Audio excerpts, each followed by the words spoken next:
Gosh, you. I thought I had a nice setup here, and you come in with like your professional studio with. I feel now I'm outdone. I'm usually the one with a nice microphone. All good, all good. It's all for show. It's like a gradient. I'm just here on my laptop and. Yeah. How have you been before we start? By the way, I haven't talked to you in like 2 years or something. I know it's been so long. I can't complain. It's like you're trying to do the best you can and just trying to keep busy. But I've been good. That's really nice of you to ask. Thank you. I remember our fantastic fest pretty fondly. So yeah, I missed you. It's good to see your face. I don't remember that festival much. Yeah, it's quite the I remember that. Yeah, I remember that part too. Yeah, that's true. How are you? How are you both? How are you doing? Great. Like we just did all the stylist stuff, so it's been going. Congratulations! Crazy. You guys must be so proud. It's surreal, man. I mean, I know you've done this, but it's just surreal when like people get the reviews and they actually understand what you're going for, and it's generally positive. Of course, no, that's awesome, and of course there'll be the odd few that just. Of course, won't get it. And you're like, I'll put them aside. Exactly. Like, just ignore them. But you guys must be so proud. I know you guys have worked on this ever since the beginning of time. Like that Fantastic Fest was our short back then when you were pitching I know, man. Like, well, we both came out with the same shorts because I'm still battling to get that short made into a feature. It's hard. I know. I remember that. I was going to ask about that off the record because I don't know how it fits in here, but like I remember that pitch and I'm like, that needs to be made. Ask away. No, it's tough. I think also being a female director, it's really hard to convince, as I'm sure you guys know. It's like really hard to convince for that certain story or something from my experience. And I almost have felt that I've had to drift away from the stuff I want to do, make other stuff, build that resume, that repertoire until, soon you can just be, that person that's like, okay, give me money. Okay, here you go. And you make whatever you want, right? Yeah. Even when you do get to that point, my partner was just doing a piece on revisiting Jennifer's Body and just like the screenwriter talking about how much was like just a nightmare production. Oh, really? Side. Like just trying to, not necessarily on set because Megan Fox was all about it, all the cast and crew were about, but mostly just with like we can't sell this to boys, like this, that's not what this movie is about, and that's kind of why it, like pan. So even when everything like goes right, if the like it's marketing doesn't go right, it can just like go wrong at so many points and be so frustrating. It's true. It's a really intense. It's. I really believe it's very much right time, right place, and the right people. It's tough.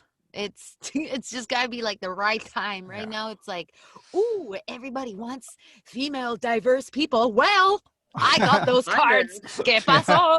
¿Qué pasó, amigos? Here's all my cards. Take them all. Take the minority, young female. Take it all. Take it all. But it's like, if not, then it's really hard, right? But it's okay as long as you stay focused. Then that's all that matters. And before we get too far into it, I want to make sure that I like officially start and say like welcome everyone watching to the Emily Taylor Center for Women and Gender Equity's 3rd annual Feminist Fright Fest. And we're lucky enough this year to have Gigi Saul Guerrero. I just stumble over words. Apologize. That's okay. But like Gigi and I have gone through the same festival circuits through different times, so we've kind of known each other and gotten to know each other in our films and our creative process a little bit at a time. So I said, Gigi, hey, do you want to come have a chat? And as you can see, she was nice enough to come do so. Of course. And so thank you. To hang out, Eric. Like it's been too long since our last drink. I know. Literally, our last cheers at the Fantastic Fest. I mean, I'm not one to keep count, but I think you still owe me a drink. I think that's where we left it. I bought the last round. Right. Oh man, I owe so many people a drink. I'm so sorry. Okay, it's okay. It's on. You guys heard it here first, ladies and gentlemen. Gigi owes Eric a drink. Yeah. Here we are. Well, now they're gonna hold you to that. Yeah, I know. This is. Oh, and we have you as a witness. Now so it's on public record too. Yep. Are you a public notary? Can we notarize this? I guess No. the best place to start, since some people might not be that familiar with like your history and your filmmaking, just as we know, as we kind of discussed as we got into this, there is a plethora of people who dream about working in this business and getting into the creative arts, and filmmaking especially hard because of the money like associated with getting anything done. And I think the stats are like less than 1% actually get like their screenplay or their project actually in front of people. So just you don't have to do like from the very beginning, but just kind of your story, how you managed to navigate that world and get to where you are and get your films made, from the shorts on to Culture Shock and beyond. No, of course. Yeah, I mean, look, for some people, it's one short film, they, and that's what did it. Some is they skipped the short film process and did it. And some, like me, it takes a lot of short films to get to where you are. I think in total I have 17 shorts in total, which is quite the number. But it all started with my team here in Vancouver, Canada, Luchagore Productions. A lot of people know us as the Luchagore team, which I love that name. Took me a long time to like it, actually. My partner was like, what about Luchagore, when we were in film school? And I turned around in history class and I'm like, what did you say? And he's like, and he's also like the whitest guy ever. He's like, it's like, instead of luchador, we put luchagore. Like, that's the kind of guy he is. He's like the pun master. He's like a dad joke. Dad joke. Dad joke 101. And so I looked at him and I'm like, it sucks. And I turned around and he's like, oh, so sad. And then we graduated, and that's when we started to partner up. Him and I become, closer friends. And we started making a lot of horror shorts in film school. And we were going to graduate. And I looked at him again. I'm like, Luke, what's that name you said 2 years ago in class? And he's like, oh, the one you hated? I'm like, yeah. What was it? He's like, well, it was Luchagore. I'm like, that's right. Luchagore Productions. Yeah. And he's like, so mad that I liked it all of a sudden. But from there, we just kept going in the journey of viral videos. We were so focused on what is trending. How does social media work? And I find that a lot of that really helped, especially for someone like me. I don't have anybody, family or connections in the industry. So that's a lot of, a lot of discouragement can come from there. It's like, how do I even get in the door? So for us was just, let's make viral videos. Let's make stuff that's trending, with no money. And that's how, the name Luchagore built. That's how I started building, and till we made a few short films back to back that were a little bit bigger budget, because we would win an online competition. We'd win $500, $1,000, but we would always put it to the next project until we made our most successful short, named El Gigante, which is where you and I met at Fantastic Fest. Now it's on Shudder, and it's thanks to that short, just the right people saw it at festivals, which led to finding a manager, led to an agent, which led to meeting, Blumhouse, Hulu, and having those opportunities. But if it wasn't for, that hustle of short films and actually attending to festivals to make connections, I don't know where I'd be, to be honest. You just, it's so much of it's almost like that whole elevator pitch thing we hear all the time. It really is that. And a lot of it is at the bar talking about you. Who are you as a filmmaker? And I think my bubbly personality helped in that case. Absolutely. But it's been awesome that the short film world helped me kickstart my career.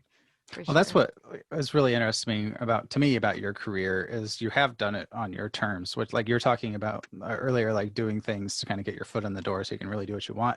But a lot of your short films, and of course Culture Shock, like deal with issues that are very relevant to you and like what you want to put out into the world. And that's impressive to me. Like I'm going to mispronounce it because I'm Kansan, but like El Gigante. Oh, that's pretty good, man. That was pretty good. No, okay. Don't pity me. But like that film is one of, like, I saw that before I had met you, and it was one of those films that affected me, like physically, like where you're kind of shaky when you stand up at the end. Because that's like awesome. Yeah, it's like one of the harshest compliment. Yeah, it's like one of the harshest looks at like immigration and like that process of the southern border, and like just and doing it in the style of like a little bit of like Texas Chainsaw Massacre and like like the traditional horror stuff, and like just talk, if you can, just talk about like how you balance that, like your viral videos and getting to this industry that is not necessarily interested in those kind of stories, but you still like created a career out of those stories. Like, no, for sure. I think a lot of us, starting out filmmakers can relate that what's so amazing about the indie world is that you can really tell the stories you want to tell. Mm-hmm. You have that full control and you have that choice. What am I going to tell next that shows who I am? I don't have a studio on my shoulders. I don't have anybody on my shoulders but myself as the leader of this team. Mm-hmm. And what is that story? And I think where I was coming from, recently had moved from Mexico to Canada.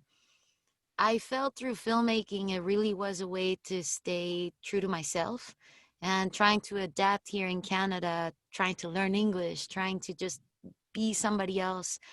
I felt really lost after I graduated school. I couldn't really find who I was, but it was through film that I could be myself in the sense that I could share a lot of things about Mexico. I could twist it in the genre and have something to say. So I always try to have that Mexican twist as much as I can in my films. And with El Gigante, I was like, well, I'm going to show a different side of the border, a different side we really have not seen, just to have a little bit of that social commentary. And then with my feature debut, that one was like full blown Latino get out. Let's talk about a problem we really have at the border. But sprinkling here and there, trying to find that balance of Gigi's voice in the same box of horror was tough. It took me a lot of shorts, as you know, to find what is that right voice that is Gigi. And it took until Gigante to be like, oh, okay, this is her. This is her, like, gory as shit. Yeah. Tacos, Mexican, luchadores, all in one short. It was like, I just wasn't afraid to throw it all in one. And the team was into it, which is really cool when the whole team can actually embrace and be stoked about, a different thing to talk about, something different that here in Canada, none of them even knew what a luchador was. So it's exciting to share a little bit of your culture in films. I think it's awesome seeing indie filmmakers bring a lot of them into their stories. It's really the only opportunity they can is to start independently telling more personal stories. Yeah, this kind of leads into a question, actually. The assistant director of the Emily Taylor Center, she couldn't be here tonight, unfortunately, but she had the question about watching this and like the gendered myth of the American dream, like the Pleasantville gender roles and all that stuff when she was watching Culture Shock.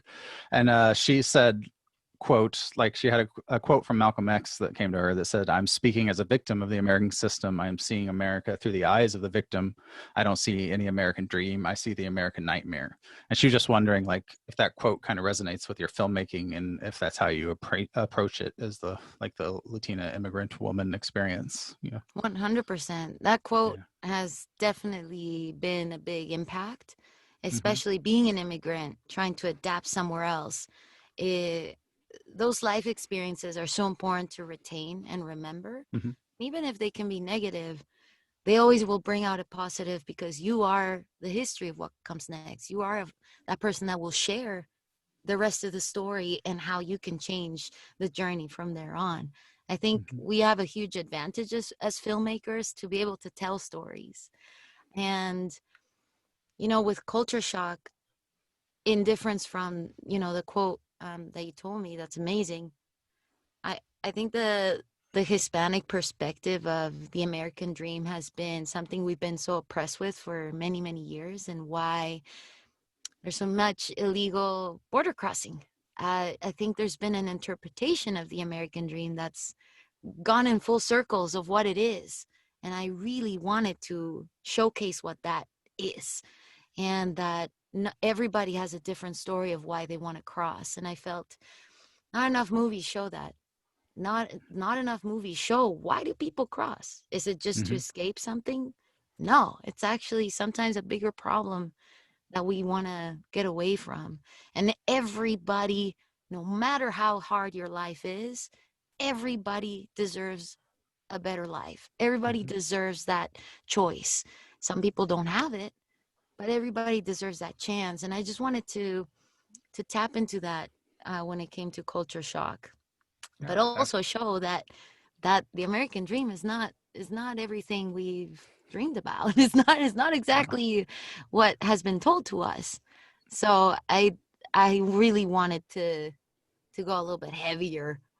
I didn't want to be subtle. In other words, with culture shock, I'm like, nah, guys, let's just put it in black and white. Like, yeah. That's interesting to me too, and I just wondered what that room looked like when you're pitching that idea to people who don't have your experience. And like, I mean, the industry's made full of like white guys, and just trying to pitch that story to them. And for sure, no, look, it really, it wasn't easy. And for anybody listening, it's not easy. I didn't get that job easy at all. It took me 4 auditions for it. I pitched for it 4 times. Because it just kind of had to be a lot of, not proving myself, well, maybe, but it had to really be that confidence of, I really know what I'm talking about. And I really, really can bring those layers and sensibilities that this script does not have, that this script needs from the Mexican perspective specifically.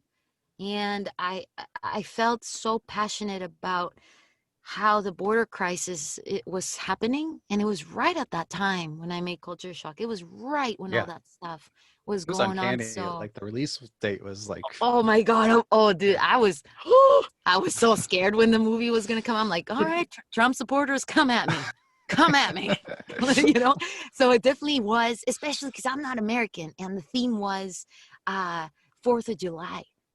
So I was like, oh god, I'm ready, hold on to your butts, but it felt like a responsibility. And in the 4th pitch, I pitched it more like, this is a responsibility of a story to tell. It's not an opportunity, it's a responsibility. And I think that approach really made them go, oh fuck, she's dead serious about the changes and the things she wants to bring. And I think the immigrant perspective in Culture Shock of showing 2 different worlds of what is Mexico look like and what does America look like in their point of view was a big selling point for sure. Yeah, I like how you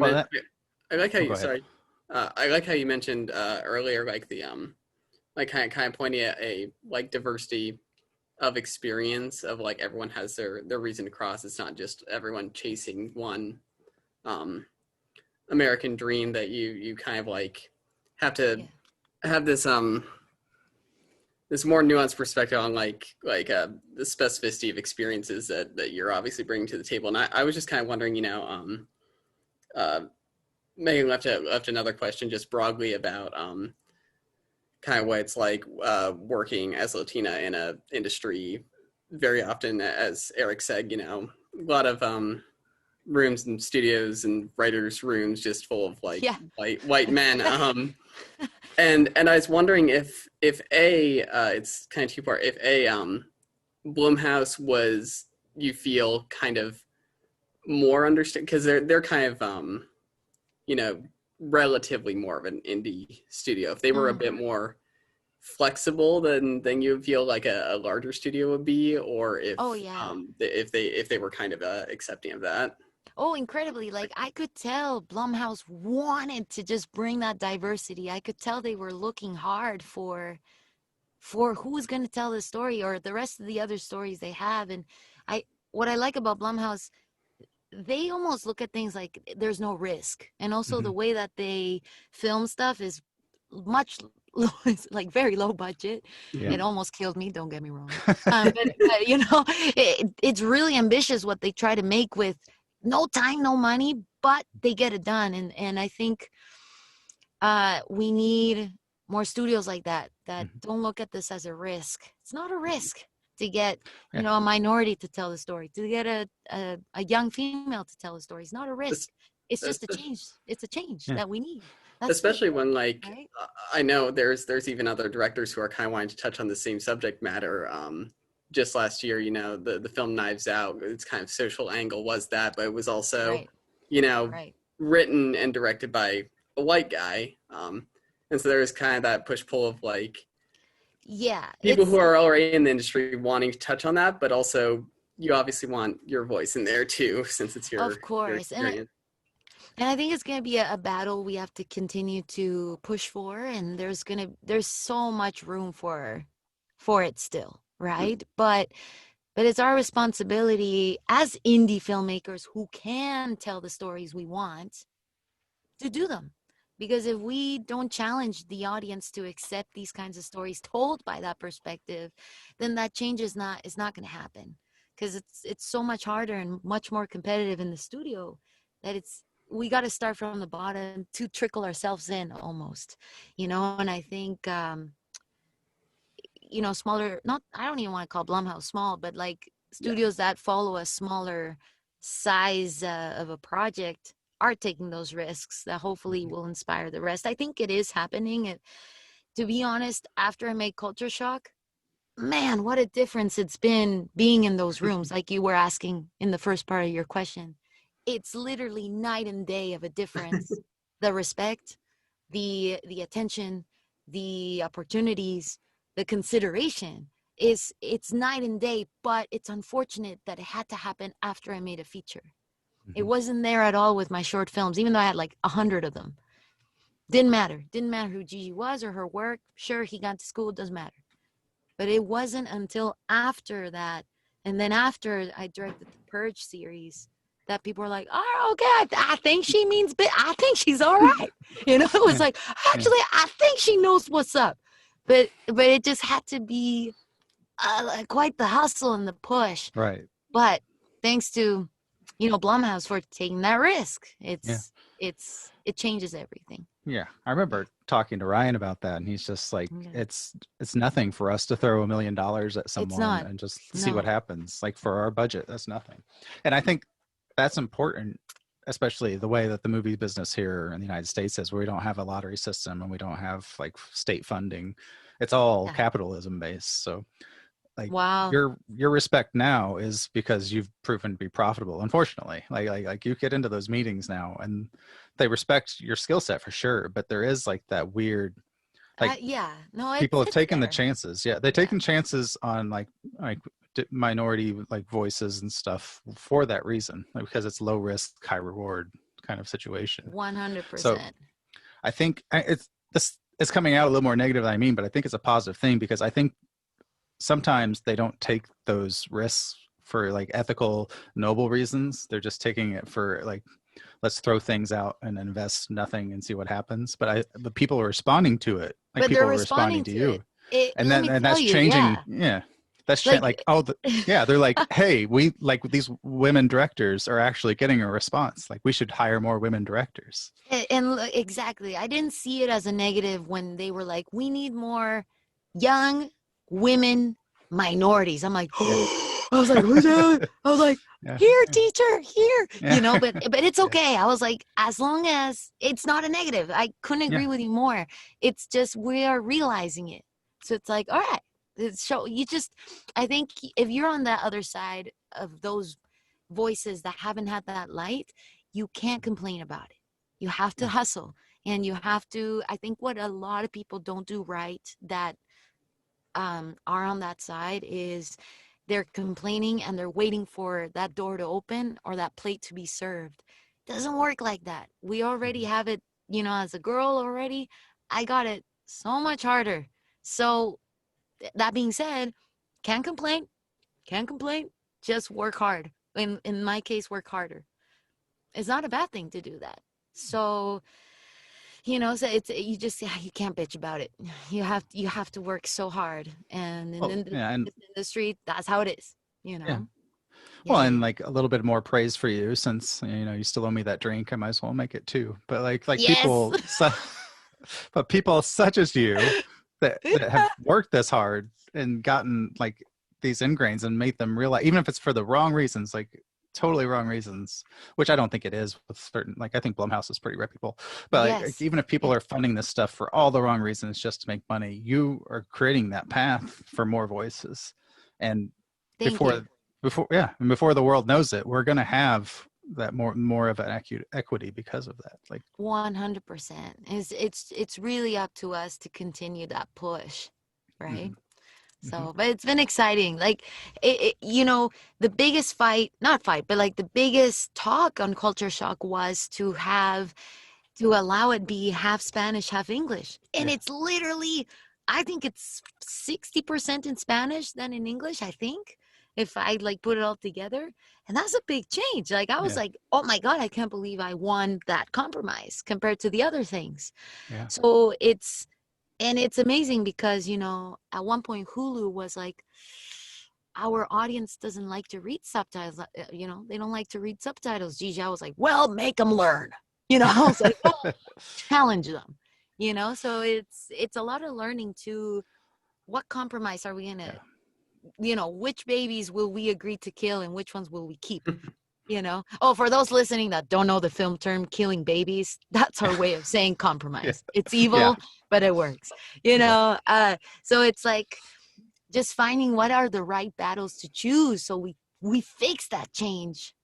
So I do find it interesting that with all the horrific things that you portray in that film, the thing that went is like Spanish. Like, it was a risk. That was a risk for sure. It just had to be told in Spanish, man. It wouldn't have been the same. Absolutely. Just find it hilarious that that's what Hulu is like. I don't know. Like there's like sexual assault in the film and everything else. And they're like, that's fine. I know. Out of all the things, it's like, ooh, the actual language. Let's make them buy the drinks, okay? Yeah. Hulu, this is on you. Yeah. Do you have anything else? They're the ones that put Parasite on there. They don't think their audience can read. Oh, well, thanks now to that Academy Award winning film, it's all changed, So thank you, Parasite. Let's hope. Yeah. No, look, it's stuff like that we just kind of have to keep challenging, but it's fun. Like I'm really enjoying putting a lot of my culture into these films. And, recently during COVID, or still is COVID, but recently in the last couple months, here in Vancouver, we were all, since we're not shooting anything, we're like, let's make another short. Let's just do something. And we went full-blown Mexicano crazy on this one. Comes out on Halloween. But it was just really nice to just feel so confident that's like, this is working. It's working for me to go this path of like sharing the Latino grindhouse side of me and hopefully continue to build, that Luchagore world that we're so excited about. So it's really neat when you got a crew that believes in these themes, that believes in the story. They'll keep coming back. Like for you guys with the stylist, how cool. Like we've been at it for years, but nobody has left you guys because everyone has believed in it. And it's just family. It really is. Family. It's family, and it's contagious, that enthusiasm and that passion you can have for a story that brings people back in this industry. Is when you're contagious, when you're with your enthusiasm, it really, it's awesome. I'm so mutual excited. like mutual appreciation. Like we had a little private distant socially screening last night with some cast and crew. Oh yeah. And I have to, like, everyone, just like as a writer, I just clickety clack in the basement and then everyone else makes everything happen. And just like saying sincere thanks and admiration to those people, I think makes all the difference. That's awesome. Right? Like we can't look at that film as a one-man show. It's a whole team, man. It's a whole group of people bringing it. And you have to find that right group of people, and then it's magic. I mean, that's so much of just the industry as well. It's like when you get like a good director, a good writer, it's also partially because they've got like you said, that whole dream team. Yeah. And look, it's hard. Like I the biggest risk I've had to take in my career was, I think we were at least 14 shorts in, or 16. Gigante wasn't happening. Like we made a mini series for Warner Brothers, Stage 13. It just really wasn't going anywhere. And I just really wanted to make a feature. I wasn't getting it done. I just was not getting that opportunity until I told my team, I said, I think I got to go. I did, and I left for a full year to LA. And that's where culture shock and the rest of the opportunities happen. But what's awesome is that even though you can't bring your team with you, and that sucks, because it's kind of like you just got to go build it on your own. Now being back, it's like, guys, let's get back together. And now there's these others opportunities, thanks to culture shock and the Purge, blah, blah, blah, that I've been slowly bringing in people I like maybe culture shock. I was only able to pitch my composer, but I brought him. With this project, I was only able to bring so and I brought him. And it's kind of like, even though it felt wrong to leave my team behind and leave Luchagore, at first it just felt like I was leaving the team on the dust. I was like, fuck, but it's not like that. It just felt one of those like compromises. It's one of those compromises. So it was more like, if I go and build this and come back, I want to bring the rest of you guys with. And even though we just made the short, it's been really nice with the other projects in development. I've been able to attach the people that have started with me. So it's really important, anybody listening that you're starting out, is really important to not forget where you came from. You can't, I'm not saying always bring your team with you, but definitely cherish and remember who were those that have been there since the start, Yeah. I think that goes with the stories you tell too. Like, and you've continued to do that. Like, you have to keep telling those stories that are important to you the entire time. Yeah. Because it's kind of a, I don't know, big, dense question that we can end on, unless Joe has anything else. But I was going to step us back to the question that Megan also left. But I also kind of wanted to ask, or I just wanted to say that that returning to that viral kind of the short format that you're doing, I think that's just a really good fit this year for kind of the online format that we're doing for the festival itself. And I just feel like that your success with the viral format in your short films and videos just kind of is inspiring for the idea of opening up kind of these submissions and these that is one of the many venues we have, especially this year, is online production. So I guess that's awesome. No, it helps. When I teach at Vancouver Film School, I tell them, I'm like, what do you got for free? And they're like, oh. And I'm like, I said, well, not all of you, but you all got a camera on your phone, and all of you got social media, which is free. I said, those two, make something. I said, make something, get the word out. And it's amazing how you can really make stuff that looks like you put budget on, and it could be $0. $0. Especially now, yeah. Especially now, like the viral video, one of our best viral videos that just exploded was remember there was like a couple of years ago that famous skincare routine that you put that black charcoal mask on your face, and there was those funny viral videos of chicks ripping it off and screaming, that to get their pores out. And I said to my business partner Rainer, I'm like, what if we did that, but my face actually ripped off? I said, what if it's like this gnarly thing that actually ripped off and people think it's real? He's like, oh, that's great. It's like $20 in, just 3 of us in the bathroom filming me like a regular Gigi day. And that thing went nuts. We spent no money on it, and it's like people think, oh my God, they did that. And it wasn't anything. It wasn't anything. And it's like this viral format, it really works, especially if you want to start building just a name or anything. It's awesome. And I think now festivals being virtual, they're going to look at stuff that caters to online. They're going to look at stuff that has that, because a lot that audiences can retain that attention. It's really easy to not want to watch stuff on the computer, but I think now we're looking at stuff that grabs our attention right away. I think it's almost going in a full circle, in my opinion. That's just what I've noticed. So hopefully, we're opening doors to the smaller productions that indie filmmakers are doing with just their phones that are cool and innovative. Yeah. Yeah, like everyone has like 4K quality camera. Right? Damn, they take great photos and video. I know. It's nuts. Yeah. But I was just talking, like, I think people get caught up like with issues like what we're talking about, immigration, which was huge when your movie came out, still is.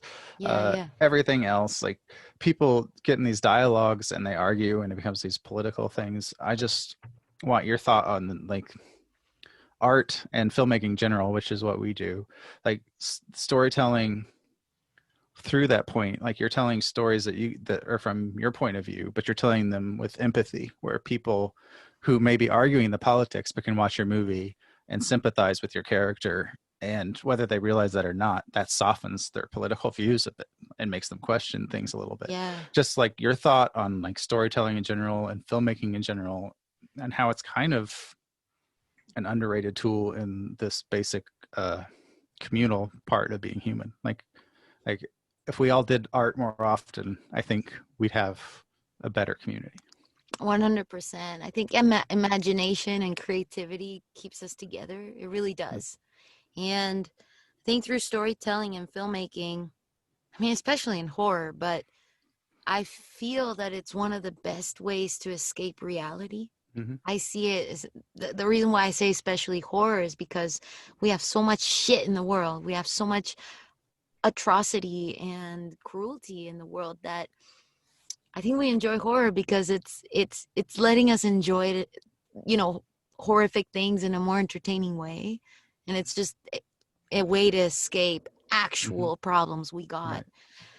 I think, I mean, you said it already in what you said. I almost don't need to comment further, but I think through social commentary and innovative ideas, you know, coming of age ideas, we're seeing ourselves in characters all the time. We relate to movies because we find something of us in all the movies we like. We relate and we feel that pain. We feel that laughter. We feel that scare. We feel it because that's what we go through every day. So I think, you know, with something like culture shock, I told myself, I'm like, all right, if I'm going to take this and make, you know, help rewrite it and make it that much more in your face of the problem, I just don't want the audience to suffer 90 minutes through it, because seeing the news is already awful enough. So it's finding that balance of how can I tell a story that's so gritty or raw or just in your face, but people will actually sit through it those 90 minutes plus, because sometimes I gotta switch it on the channel on the news. So that's a tricky part, I think, to filmmaking, is how can I still tell that message without hurting people to want to keep watching. And with culture shock, I was asking myself on set that question every day. I was like, is this too much? You know what, I don't want to ruin it for anybody that hasn't seen it, but when a certain character dies in the show, I was asking myself, I'm like, is this too much? Because it's too close to what's happening in the border crisis right now. I was like, is this too close? Is this too close? I was like, nah, I gotta remind people. There's still certain things I can't keep away from being as honest as possible. And it's weird to say about fiction, but it makes it more real too. Like makes it more real. You can twist and turn imagination to its fullest and make it as artistic, like you said, like art. I think it makes us better people. You can twist it as much as possible, but at the end of the day, if your message is clear, then you made a really good project, because people will keep talking about it. I think that's the goal in art, no matter the form. If you can make people continue a discussion, good or bad, you made an impact, and that's important, you know. Yeah. Absolutely. Well, I don't want to keep you all night. I'll let you go unless you want to talk about something else, or Joe, you have another question you wanted to end on. I think there's the one last question that Megan left us with, where she wanted to know about. So she was reading this film. She said she kind of read it as within the rape revenge genre of horror films.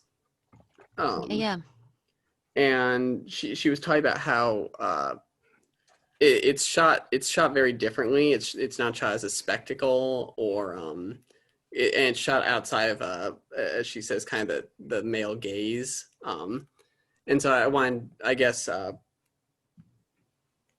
sorry, lost my place here.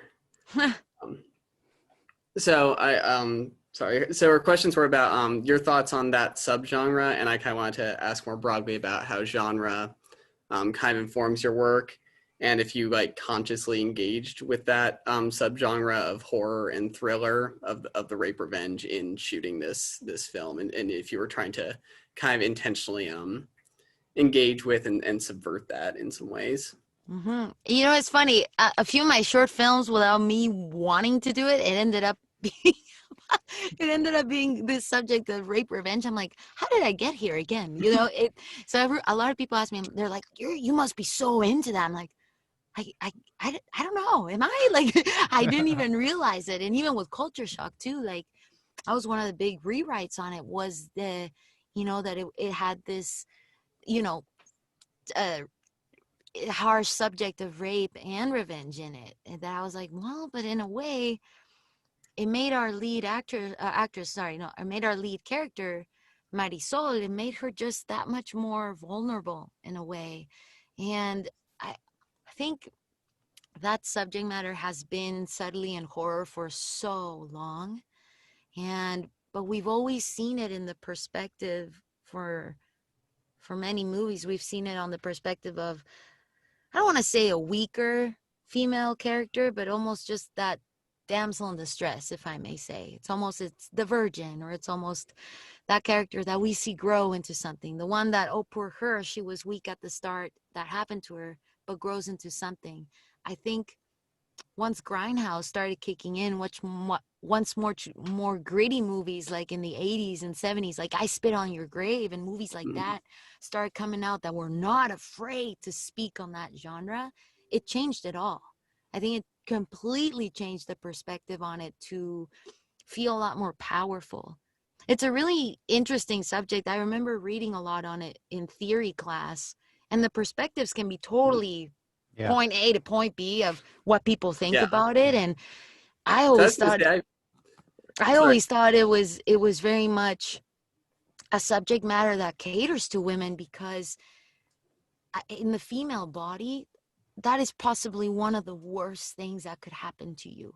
That's possibly one of the most horrific thing that could happen to you and takes full control of you, that you wouldn't know what to do. And to see it in a horror movie, how you can take that ugly thing that we all are afraid of as women and take that fucking revenge and sanity after. For us, I mean, I love it, because I feel so empowered by watching those subjects. I feel like, like, I don't know what it is. It's like Hulk inside me comes out. And it's like, because it's truly such a terrifying thing that we walk around the streets thinking, what if that happened to me? And seeing it in genre, we can really put ourselves in those shoes. And directed by a woman or a man, I think it's been done really well, from both sides, and not just in horror. I think that subject matter has interested me because I can relate to, not that it's happened to me, but thank God, but I just relate to those characters of that fear and how not everyone gets revenge. Sometimes some people just get stuck in that trauma, and movies can really bring us that satisfaction. And horror, oh boy, does it ever. It's cathartic. It's a cathartic genre. It's a cathartic genre. And I think in Culture Shock, in my other short, Dia de los Muertos, which had a lot of that, it was just ladies kicking ass from being hurt. It felt great seeing the female audience respond. And I think it's because of that, because they really relate in the sense of what it's like to be looked at weaker, not to feel weaker, but to be looked at as possibly the weaker person. Yeah, it's a tough subject. We can talk about it for hours. I wanted to find a way to say it to you like so quick. So much to it. Yeah. Well, I hope that kind of said a little bit. Yeah. Oh, for sure. Awesome. And I forgot your part 2 question, but yeah. I think that was all of it. Okay. You did Sorry if I wonderfully. sounded like a crazy person. No, I do. I mean, you and I both obviously love horror from our creative side, and I totally agree. Like, it is. I don't think a lot of people who hate horror understand like when you have those fears, like you talk about, whether they are in like the trauma of real life and how scary real life is, when you can explore those things in a very confined, safe space and know you're safe, but watch those and really sit with it for a while, like that's empowering. Yeah, you said it perfectly. Horror lets us, watch something so horrific, but it's safe to watch it. It definitely is a safer way of experiencing such atrocious things that aren't happening, but at least keep reminding us that everything's okay. However, it's just an escape, from other shit. Yeah, I still can't watch fully like some movies. I might sound tough, guys. I'm a big wimp. Like movies as intense or rough, like Irreversible. No, I've never made it through there. Ooh, like I still can't. I still can't. I can't do I Spit on Your Grave still. Like that's just too much. Man, that one took me a few times. That one took me a few tries. But I was stoked. I was still stoked. I mean, even one of the latest ones called Revenge. Has a really intense scene, like hurting the girl, but man, was it satisfying. The rest, I was like, like freaking out. But it's I mean, I think we all have such a dark side that we watch horror. I've tried getting my parents into it. Man, I still can't. They still can't. I'm just glad, Culture Shock was so tame compared to all the stuff I've done, because also Blumhouse, they didn't allow me to go full bananas crazy. I was like, all right, okay, like the usual Gigi gory of stuff. But I think Culture Shock was the first thing I ever made that my mom actually watched the whole thing. The rest, she just like looks away slowly. She just will not. But I think Culture Shock was the first time that my mom actually sat through something. So hopefully that's the goal, to keep, helping them get more into it. That was just her entry level. Now you got her. Like she's hooked. Now they're all coming. Dude, her face with El Gigante was like she was horrified. She was like, where did I drop you as a child? What happened? What happened? Like she could not understand. But it's okay. There's still it works though. It's effective. Yeah. Well, I told her, I was like, yo, Mom, it is your fault I do this. She's like, why? Why is it my fault? I'm like, because you didn't allow me as a child to watch any, because she's super Catholic, super Mexican. So everything is the devil, right? Like everything is a superstition. So I was just not allowed to watch any of that stuff. And of course, my curious demon side of me was like, ooh, I gotta watch all this, and that the rest is history. For our next drink, I will tell you that story. Yes, that's what we'll do. We'll say goodbye and thank you for now, and then next time we'll do drinks and we'll talk about everything. Once the pandemic's over, yes, you buy me a drink and we'll do the stylist, and your next project we'll be playing together somewhere. Oh, I'm so excited, and congrats we'll dance to you and guys. We'll drink. I mean, thank you so much. Congrats to your team for sure. No, as I said earlier, I have to give thanks and appreciation to everyone. Like you were part of that family of traveling festival people, and just having you there in your face and always being able to have drinks and have fun. Like it meant so much. So thank you. And Luchagore is so proud that we donated to your Kickstarter. I know, you're in the credits. Are we really? That's so cool. Okay. Can't wait. All right. Beautiful. And seriously, thank you for finding the time and to talk with us and to take part in the Feminist Fright Fest. And thank you so much, Eric. And Joe, so nice to meet you. And great to meet you. Thank you for being here. And awesome. Again, Megan just wanted to say that she is so sorry that she couldn't make it tonight. Please send my best regards. Yes, I will. Beautiful. Please stay safe, guys. Thank you. Yes, you too. Take care of yourself and keep kicking ass out there. You too. Bye. Bye. Bye.